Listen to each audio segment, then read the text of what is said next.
सर्वेभ्यो नमो नमः।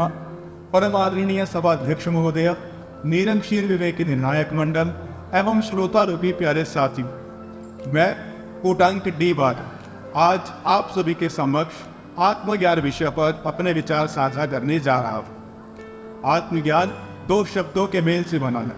पहला है आत्म, दूसरा है ज्ञान।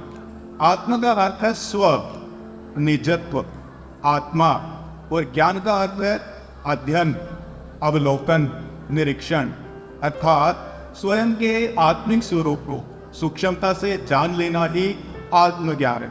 इसी को आत्म साक्षात्कार, ब्रह्म साक्षात्कार भी कहा जाता है। इसको यदि सरलता से जाने तो मैं क्या हूँ, क्या नहीं हूँ, इस विषय का ज्ञान ही आत्मज्ञान है। जब आप स्वयं से प्रश्न करेंगे मैं क्या हूँ, निसंदेह आपको यह शरीर दिखाई दे। फिर प्रश्न आता है क्या यह शरीर आपका अपना है? यदि शरीर अपना होता तो क्यों समय आने पर आपका साथ छोड़ जाता, क्यों समय आने पर नष्ट हो जाता?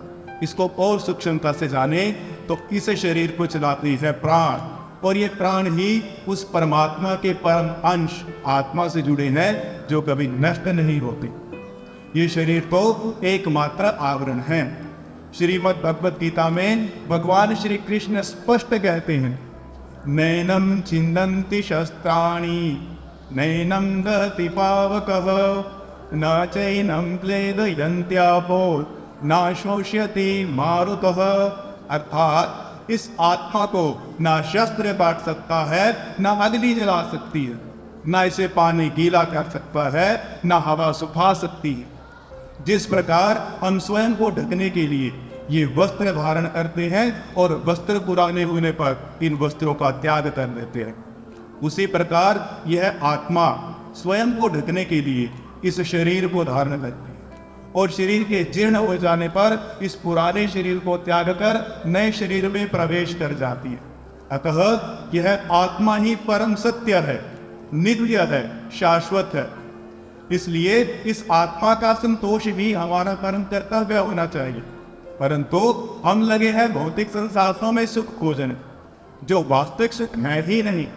यह उसी प्रकार है जिस प्रकार एक पिंजरे में बंद तोते की आप देखभाल नहीं करते, उसे खाना नहीं देते, उसका पोषण नहीं करते, परंतु पिंजरे को सजा कर रखते हैं फूलों के साथ, तो क्या इससे उस तोते को संतोष मिलेगा? इसी प्रकार जब तक हम भौतिक संसाधनों में सुख खोजते रहेंगे, इस आत्मा को संतोष नहीं मिलता। मान्यवर, कलिंग युद्ध से आप भली भांति अवगत हैं। कलिंग युद्ध में भीषण नरसंहार होने के बाद सम्राट अशोक का हृदय परिवर्तन आत्मज्ञान का ही उदाहरण है। इसी प्रकार जब हम भी कोई कार्य करते हैं, वह कार्य उचित हो या अनुचित, हमारे अंतःकरण से आवाज अवश्य आती है, यह गलत है, यह सही है, परंतु हम उस अंतरात्मा की आवाज को दबाकर जीवन में आगे बढ़ जाते और हमारी अंतरात्मा हमें झकझोरती रहती है, तुमने ये गलत किया, तुमने ये गलत किया। फिर आत्मसंतोष कैसे संभव? मान्यवर, आत्मसंतोष तभी संभव है जब हम जीवन के यथार्थ स्वरूप को जानें। आज हम इस जीवन में भौतिक सुख संसाधनों की खोज में इतने मग्न हो चुके हैं कि जीवन के वास्तविक सुख और वास्तविक उद्देश्य सर्वथा भूल चुकी।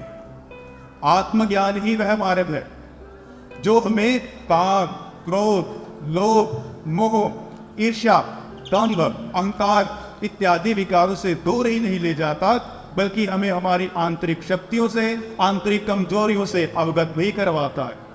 ना तो यह कोई बाह्य ज्ञान है, ना कोई पुस्तकीय ज्ञान, यह आपकी एक आंतरिक यात्रा है। इस यात्रा में आत्म साक्षात करते हुए अपने हृदय में स्थित उस ईश्वरीय ज्ञान को खोजना है जो हमें अहंकार से दूर, अंधकार से दूर, अज्ञान से दूर और संसारिक आवागमन से दूर मोक्ष की ओर ले जाता है। और अंत में अपने वक्तव्य को विराम देते हुए मैं इतना ही कहना चाहूंगा, आत्मज्ञान की राह में न सुख होता है न पीड़ा होती है। आत्मज्ञान की राह में न सुख होता है न पीड़ा होती है, होता है तो केवल और केवल परमानंद होता है। धन्यवाद। जय श्री